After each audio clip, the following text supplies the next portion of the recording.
భరస్పర cricket stadium మీదుగా జరిగిన CSK versus RR మ్యాచ్లో ఆర్ఆర్ టీం ప్యూర్ డామినేషన్తో మ్యాచ్ గెలిచింది. ఆర్ఆర్ టీం మొత్తం మంచి కలెక్టివ్ ఎఫెక్ట్తో మెయిన్లీ బౌలింగ్ డిపార్ట్మెంట్లో చాలా వరకు డామినేట్ చేసి సిఎస్కే టీంను 127 పరుగులకు ఆల్అౌట్ చేసింది. బ్యాటింగ్ డిపార్ట్మెంట్లో సూర్యవంశీ, బౌలింగ్ డిపార్ట్మెంట్లో జోఫ్రా ఆర్చర్, నాట్సే బర్గ్ డామినేట్ చేశారు. ఇక టీం పవర్ ప్లేలోనే 4 వికెట్లు కోల్పోయి కేవలం 40 పరుగులకే మాత్రమే చేసి మొత్తం 20 ముగిసేసరికి 127 పరుగులు చేసి ఆల్అౌట్ అయింది. ఇక రాజస్థాన్ బ్యాటింగ్ డిపార్ట్మెంట్ చూసుకుంటే వైభవ్ సూర్యవంశీ చిత్తగొట్టాడు. కేవలం 15 బంతుల్లోనే హాఫ్ సెంచరీ పూర్తి చేశాడు. సో గౌహతి పిచ్ అయితే ఫస్ట్ ఇన్నింగ్స్లో బ్యాటింగ్కి చాలా ఇబ్బంది పెట్టింది. మ్యాచ్కి ముందు వర్షం పడిందంట. సో దీంతో ఫస్ట్ ఇన్నింగ్స్ పిచ్ బ్యాటింగ్కి చాలా ట్రిక్కీగా మారింది.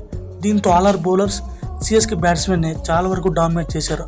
Mainly CSK captain Riyan Parag toss గెలవడం చాలా వరకు కలిసి వచ్చింది. సో రియాన్ పరాగ్ టాస్ గెలిచి పిచ్ కండిషన్స్ తగ్గట్టు క్యాప్చర్ చేసి మొదట ఫీల్డింగ్ అయితే తీసుకున్నాడు. ఐపీఎల్ ఫస్ట్ 2 మ్యాచెస్లో బ్యాటింగ్ డిపార్ట్మెంట్ చేస్తే బట్ ఈ థర్డ్ మ్యాచ్లో మాత్రం పిచ్ బౌలింగ్ డిపార్ట్మెంట్కి డామినేట్ చేసింది. దీంతో ఆర్ఆర్ టీం సిఎస్కే పెట్టిన 127 పరుగులు టార్గెట్ చేసి కంఫర్టబుల్గా గెలిచారు. Mainly RR bowlers CSK top order batsmen వణికించారని చెప్పాలి. సిఎస్కే బ్యాట్స్మెన్స్ పిచ్ కండిషన్స్ అర్థం చేసుకుని క్రీజ్లో కాస్త నిలబడి రన్ స్కోర్ చేద్దామని ఈ ఒక్క బ్యాట్స్మెన్ కూడా అనిపించలేదు. మెయిన్లీ టాప్ ఆర్డర్ డిపార్ట్మెంట్లో వచ్చిన వాళ్ళు వచ్చినట్లే చాలా అర్లీగా అవుట్ అయ్యారు.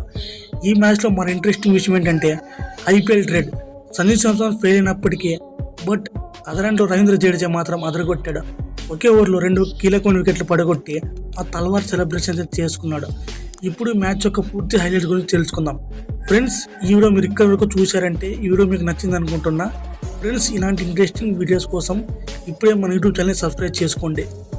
ఫస్ట్ మ్యాచ్లో సిఎస్కే ఫ్యాన్స్ పరుగుల వరద పారుతుంది అనుకున్నారు. బట్ సిఎస్కే బ్యాట్స్మెన్ ఫస్ట్ మ్యాచ్లో చాలా వరకు డిసప్పాయింట్ చేశారని చెప్పాలి. ఫస్ట్ వికెట్ చూసుకున్న సంజు శాంసన్ 6 పరుగులకే నాండెన్ బర్గర్ బౌలింగ్లో బౌల్డ్ అయ్యాడు. ఆ తర్వాత వెంటనే గైక్వాడ్ కూడా అవుట్ అయ్యాడు జోఫ్రా ఆర్చర్ బౌలింగ్లో. ఇక నంబర్ 3లో వచ్చిన ఆయుష్ మాత్రే బర్గర్ వేసిన బౌన్సర్కి కీపర్ క్యాచ్ అవుట్ అయ్యాడు. సో దీంతో సిఎస్కే టీం టాప్ ఆర్డర్ చాలా అర్లీగా అవుట్ అయింది. ఆయుష్ మాత్రే ఒక్క పరుగు కూడా చేయకుండా గోల్డెన్ డక్ అవుట్ అయ్యాడు. ఇక నంబర్ 4లో వచ్చిన మాథ్యూ షాట్ కూడా 2 పరుగులు మాత్రమే చేసి సందీప్ శర్మ బౌలింగ్లో అవుట్ అయ్యాడు. ఇలా పవర్ ప్లే ముగిసేసరికి సిఎస్కే టీం 45 పరుగులకి 4 వికెట్లు కోల్పోయింది. పవర్లు మొత్తం ఆర్ఆర్ బౌలర్సే డామినేట్ చేశారని చెప్పాలి. బట్ ఆ తర్వాత వచ్చిన Sarfaraz Khan back to back boundaries కొట్టి టీంకి కొంచెం రిలీఫ్ ఇచ్చాడు. బట్ 8వ ఓవర్లో జడేజా వచ్చి సర్ఫరాజ్ ఖాన్ ఎలిబిడబ్ల్యూ అవుట్ చేశాడు. అదే ఓవర్లో జడేజా లాస్ట్ బాల్కి శివన్ డూబేని కూడా అవుట్ చేశాడు. ఇక డెబ్యూటెంట్కి వచ్చిన కార్తిక్ శర్మ మొదట 6 అలకు బౌండరీతో బాగానే ఆడాడు. బట్ ఆర్ఆర్ బౌలర్ దెబ్బకి ఎక్కువసేపు నిలబడకుండా 18 పరుగులకే అవుట్ అయ్యాడు. ఇక సిఎస్కే బ్యాటింగ్ డిపార్ట్మెంట్లో ఎవరైనా బాగా పర్ఫామ్ చేశారంటే అది జేమీ ఓవర్టన్ అని చెప్పాలి. జేమీ ఓవర్టన్ ఒక్కడి లాస్ట్ వరకు నిలబడి క్రీజ్లో సెట్ అయ్యి తన రేంజ్ బ్యాటింగ్ చేశాడు.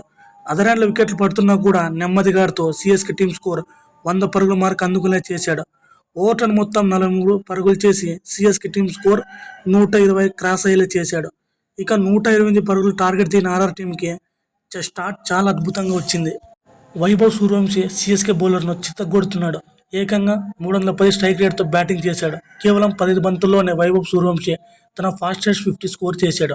ఈ హాఫ్ సెంచరీ ఆర్ఆర్ టీం తరపున సెకండ్ ఫాస్టెస్ట్ హాఫ్ సెంచరీగా మారింది. ఫస్ట్ ఫాస్టెస్ట్ హాఫ్ సెంచరీ చూసుకుంటే యశస్వి జైస్వాల్ కేవలం 13 బంతుల్లోనే కేకేఆర్కి అపోనెంట్గా 2008లో ఫాస్టెస్ట్ 50 కొట్టాడు. ఇక సూర్యవంశీ దెబ్బకు చేసేదేం లేక సిఎస్కే బౌలర్స్ అందరూ చేతులు ఎత్తేశారు. కేవలం ఒక అంజుల్ కంబోజ్ తప్ప మ్యాచ్ గెలుతామని ఏ సిఎస్కే బౌలర్ కూడా అనిపించలేదు, ఇంటెట్ కనపడలేదు. ఇక చివరిలో యశస్వి జైస్వాల్ అలాగే రియాన్ పరాగ్ మ్యాచ్ని ఫినిష్ చేశారు. ఇది ఫ్రెండ్స్ ఇవాల్టి వీడియో. ఈ వీడియో మీరు చివరి వరకు చూసినందుకు very very thankful to you. ఇలాంటి ఇంట్రెస్టింగ్ ఐపీఎల్ మీరు రెగ్యులర్గా పొందాలంటే ఇప్పుడే మన యూట్యూబ్ ఛానల్ సబ్స్క్రైబ్ చేసుకోండి. Thank you for watching. Have a good day.